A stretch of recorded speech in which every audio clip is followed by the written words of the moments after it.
Realme 8i hello guys আসসালামু আলাইকুম কেমন আছেন সবাই আমি পিয়াস আছি আপনাদের সাথে টেক পগজের পক্ষ থেকে হাজির হয়ে গেলাম আপনাদের সামনে নতুন আরো একটি স্মার্টফোনকে নিয়ে সো আজকে যে স্মার্টফোনটি নিয়ে কথা বলবো সেটা হচ্ছে Realme 8i Realme ইন্ডিয়াতে দুইটি স্মার্টফোন লঞ্চ করেছে সেটা হচ্ছে Realme 8s এবং Realme 8i so 8s স্মার্টফোনটি review আমরা করেছি এর আগে সো 8s স্মার্টফোনটি রিভিউ যারা দেখেননি আই বাটনের লিংকটি দিয়ে দিচ্ছি চাইলে দেখে আসতে পারেন আর Realme 8i যে স্মার্টফোনটি এটা হচ্ছে ইন্ডিয়ার একটা ফার্স্ট স্মার্টফোন যেখানে ব্যবহার করা হয়েছে Mediatek Helio G96 processor so এই প্রসেসরটি এই স্মার্টফোনটির সাথে কেমন পারফরম্যান্স করছে সেই সবগুলো বিষয়ে জানবো আমরা আজকে আর এই স্মার্টফোনটির যে বেস ভেরিয়েন্ট 464GB এই ভেরিয়েন্টের প্রাইস রাখা হয়েছে ইন্ডিয়াতে 13,999 টাকা সো এই স্মার্টফোনটি আমাদের বাংলাদেশে আসলে কেমন প্রাইস হতে পারে আর অফিশিয়ালি এবং আনঅফিশিয়ালি সেই সবগুলো বিষয়ে আমরা কথা বলবো সো চ্যানেলে যারা নতুন আছেন প্লিজ চ্যানেলটি সাবস্ক্রাইব করে নিন চলুন ভিডিওটি শুরু করি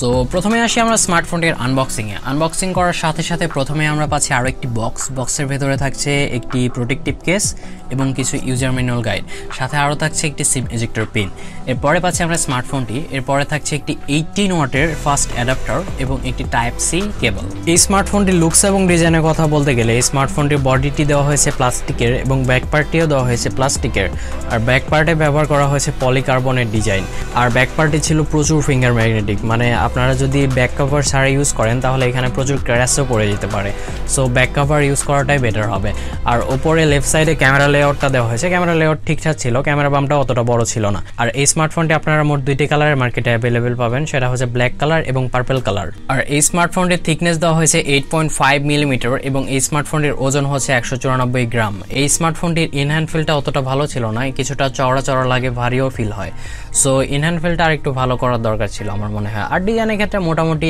এভারেজ মানে টিপিক্যাল রিয়েলমি স্মার্টফোনের মতো ডিজাইনই মনে হয়েছে আমার কাছে এই স্মার্টফোনটির বাটন এবং পোর্টসের কথা বলতে গেলে এই স্মার্টফোনটির নিচে পাচ্ছেন আপনারা একটি স্পিকার গ্রিল একটি টাইপ সি পোর্ট একটি মাইক্রোফোন এবং একটি 3.5 মিলিমিটার হেডফোন জ্যাক স্মার্টফোনটির লেফট সাইডে পাচ্ছেন একটি সিম ট্রে যেটি ছিল হচ্ছে ডেডিকেটেড সিম ট্রে মানে আপনারা দুইটি সিম এবং একটি মেমোরি কার্ড ব্যবহার করতে পারবেন এবং সাথে আরও থাকছে একটি ভলিউম আপ অ্যান্ড ডাউন কি আর স্মার্টফোনটির রাইট সাইডে পাচ্ছেন একটি পাওয়ার বাটন আর পাওয়ার বাটনের উপরে ফিঙ্গারপ্রিন্ট স্ক্যানারটি দিয়ে দেওয়া হয়েছে আর স্মার্টফোনটির ওপরে কিন্তু কিছুই ব্যবহার করা হয়নি মানে কোনো রকম সেকেন্ডারি নয়েজ ক্যান্সেলেশন মাইক্রোফোন পাচ্ছেন না এবার আসি স্মার্টফোনটির ডিসপ্লে সেকশনে এই স্মার্টফোনটিতে আপনারা পাচ্ছেন 6.6 ইঞ্চির একটি full HD plus IPS LCD panel display এবং এই ডিসপ্লেটিতে রিফ্রেশ রেট হিসেবে ব্যবহার করা হয়েছে 120 হার্জ আর এই ডিসপ্লেটিতে আপনারা টাচ স্যাম্পলিং রেট পাচ্ছেন 180 হার্জের আর এই ডিসপ্লেটিতে আরও ব্যবহার করা হয়েছে 600 নিটসের পিক ব্রাইটনেস ডিসপ্লেটির রেজুলেশন দেওয়া হয়েছে 1080x2400 পিক্সেল এবং এই ডিসপ্লেটিতে আরও পাচ্ছেন আপনারা 90.8% স্ক্রিন টু বডি রেশিও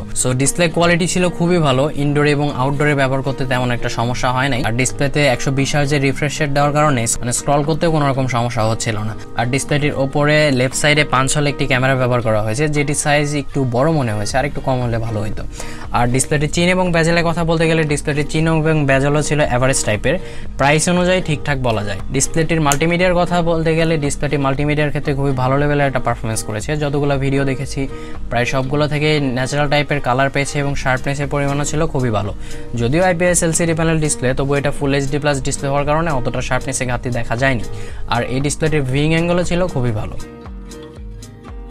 এই স্মার্টফোনটিতে আপনারা পাচ্ছেন বটম ফায়ারিং সিঙ্গেল স্পিকার কোনো রকম ডুয়েল স্টেরিও স্পিকার কিন্তু পাচ্ছেন না আর স্পিকার কোয়ালিটি ডিসেন্ট কোয়ালিটি ছিল অতটাও লাউড ছিল না অতটাও বিট প্রডিউস করছিল না একদম ডিসেন্ট কোয়ালিটির বলা যায় ఈ రోజు సంగారెడ్డి జోగిపేట్ మొత్తం కంట్రీలో ఎంత పర్సెంట్ యూత్ కి జాబ్స్ లేవో మీకు తెలుసా యువర్ ఆనర్ చెప్పు that's not my job I am also aware of Prime and Netflix and not even downloaded one movie of Jackie Chan.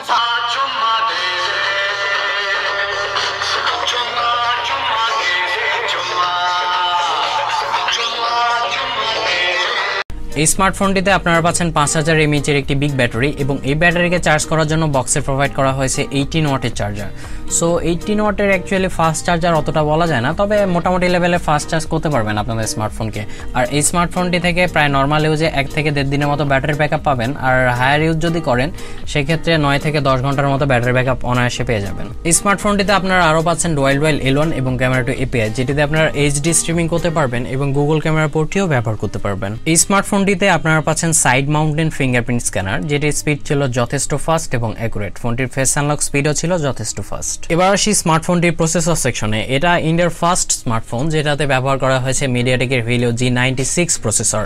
এটি একটি 12 ন্যানোমিটারের প্রসেসর এবং 2.05 GHz এর, এবং জিপিইউ সেকশনে আপনারা পাচ্ছেন Mali G57। সো এই প্রসেসরটি নতুন একটা প্রসেসর। সো এই প্রসেসরটি থেকে আমরা Antutu স্কোর পেয়েছি প্রায় 3,40,000-এর মতো, যেটা মোটামুটি ভালোই লেগেছে আমার কাছে। G95 থেকে কিছুটা বুস্ট করা হয়েছে পারফরমেন্স, তো কিছুটা স্মুথ লেভেলের পারফরমেন্স পাবেন এই G96-এ। সো গেমিং এর ক্ষেত্রেও খুবই ভালো লেভেলের পারফরমেন্স করেছে। যতগুলো গেম ছিল প্রায় সবগুলাই খেলা যাচ্ছিল মিডিয়াম এবং হাই গ্রাফিক্সে এবং হাই ফ্রেম রেটে, সবগুলো খুব স্মুথলি চলছিল, কোনো রকম ল্যাগিং এর দেখা আমরা দেখতে পাইনি।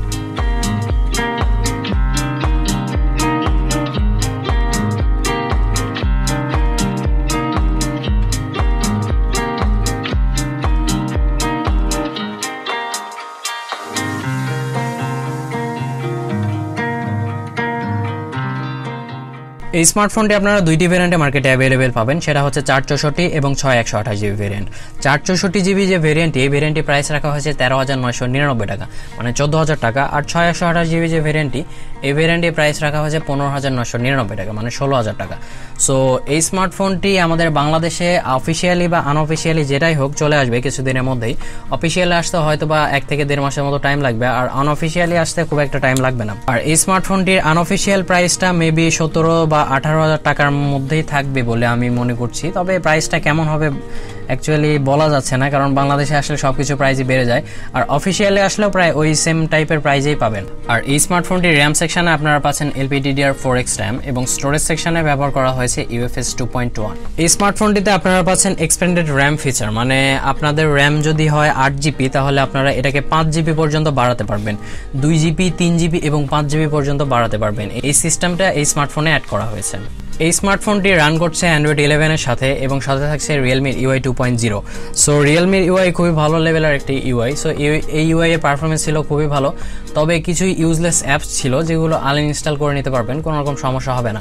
আর নোটিফিকেশন প্লাস অ্যাডের পরিমাণটা একটু বেশি ছিল আমার কাছে মনে হয়েছে। সো Realme এগুলো কন্ট্রোল করা দরকার। আর অন্যান্য দিকের কথা বলতে গেলে অ্যাপ ওপেনিং ক্লোজিং থেকে শুরু করে মাল্টিটাস্কিং এর ক্ষেত্রে ডে টু ডে ইউজে কোনো রকম সমস্যাই দেখতে পাইনি। স্মার্টফোনটি কানেক্টিভিটি সেকশনের কথা বলতে গেলে এখানে আপনারা পাচ্ছেন dual 4G volt, wifi calling, Bluetooth 5.0 এবং ডুয়েল ব্যান্ড ওয়াইফাই। আর এখানে NFC পাচ্ছেন না, FM রেডিওর সাপোর্ট পাচ্ছেন না এবং কোনো রকম নোটিফিকেশন লাইট কিন্তু আপনারা পাচ্ছেন না। স্মার্টফোনটি ক্যামেরা সেকশনে আপনারা পাচ্ছেন পেছনে triple camera setup. Main camera হিসেবে ব্যবহার করা হয়েছে 15 মেগাপিক্সেল একটি ক্যামেরা, যার অ্যাপারচার দেওয়া হয়েছে f1.8। 2 মেগাপিক্সেল করে একটি ম্যাক্রো এবং ডেপথ সেন্সর ব্যবহার করা হয়েছে, যাদের অ্যাপারচার f2.4। এবং স্মার্টফোনটিতে লেফট সাইডে যে পাঞ্চল ক্যামেরা ব্যবহার করা হয়েছে সেটি হচ্ছে 16 মেগাপিক্সেল একটি ক্যামেরা, যার অ্যাপারচার f2.1।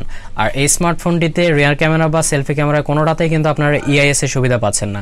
আর এই স্মার্টফোনটির রিয়ার ক্যামেরা এবং সেলফি ক্যামেরা দুটি দিয়ে আপনারা 1080p-তে 30fps এ ভিডিও রেকর্ড করতে পারবেন। এই স্মার্টফোনটির ক্যামেরা কোয়ালিটির কথা বলতে গেলে অ্যাকচুয়ালি যে মেইন ক্যামেরা, এই ক্যামেরা বাদে প্রায় সবগুলো ক্যামেরা এক কথা বলা যায় ইউজলেস ক্যামেরা। আর যে 16 মেগাপিক্সেল সেলফি ক্যামেরা দেওয়া হয়েছে এটা মোটামুটি লেভেলের ক্যামেরা ছিল। আর অন্যান্য যেগুলো ক্যামেরা, এগুলো ক্যামেরা কোয়ালিটির কথা মানে এক কথায় বলাই যায় না, যে খুবই খারাপ কোয়ালিটি। আর যে মেইন ক্যামেরা, এই মেইন ক্যামেরার কোয়ালিটি যেটি 15 মেগাপিক্সেলের ক্যামেরা, এই ক্যামেরার কোয়ালিটি ছিল খুবই ভালো। যতগুলো ছবি তুলেছি প্রায় সবগুলো থেকে ডিটেলস পেয়েছি খুবই ভালো, ডাইনামিক রেঞ্জও খুবই ভালো ছিল এবং ক্যামেরার কোয়ালিটিও ছিল খুবই ভালো। ছবির স্যাম্পলগুলো দিচ্ছি, আপনারা দেখলেই বুঝতে পারবেন। আর এখানে এই যে ইউজলেস দুইটা ক্যামেরা, ম্যাক্রো এবং ডেপথ সেন্সর দেওয়ার বদলে যদি একটা আলট্রা ওয়াইড ক্যামেরা ব্যবহার করা হতো তাহলে আমার মনে হয় খুবই ভালো হতো।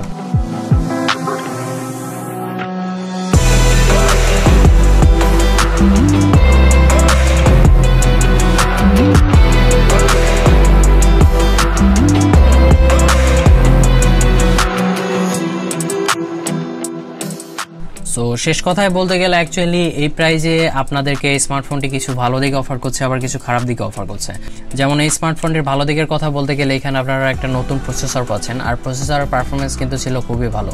প্লাস একটা ভালো লেভেলের ডিসপ্লে পাচ্ছেন, ডিসপ্লে কোয়ালিটিও ভালো ছিল এবং এখানে 120 হার্জের রিফ্রেশ রেট পাচ্ছেন। ব্যাটারির ক্ষেত্রেও ভালো ব্যাটারি পাচ্ছেন। আর ক্যামেরার কথা বলতে গেলে অ্যাকচুয়ালি ক্যামেরাটা খুবই খারাপ পাচ্ছেন, আর এখানে ডুয়েল স্টেরিও স্পিকার পাচ্ছেন না। আর 18 ওয়াটের একটা ফাস্ট চার্জার পাচ্ছেন। 18 ওয়াটের চার্জারটা ফাস্ট চার্জার চার্জার বলা যায় না, যদি এখানে 33 ওয়াট বা 25 ওয়াটের ফাস্ট চার্জার ব্যবহার করা হতো তাহলে আমার মনে হয় খুবই ভালো হতো। সো এই ছিল এই স্মার্টফোনটির রিভিউটি কেমন লাগলো জানাবেন আমাদেরকে, আর রিভিউটি দেখেই বুঝতে পারবেন যে এই স্মার্টফোনটি আপনাদের জন্য পারফেক্ট হবে কিনা। সো আমাদের চ্যানেলটিতে প্লিজ সাবস্ক্রাইব করে নেবেন এবং আমাদের ভিডিওতে লাইক করবেন, কমেন্ট করবেন এবং শেয়ার করবেন। ধন্যবাদ সবাইকে।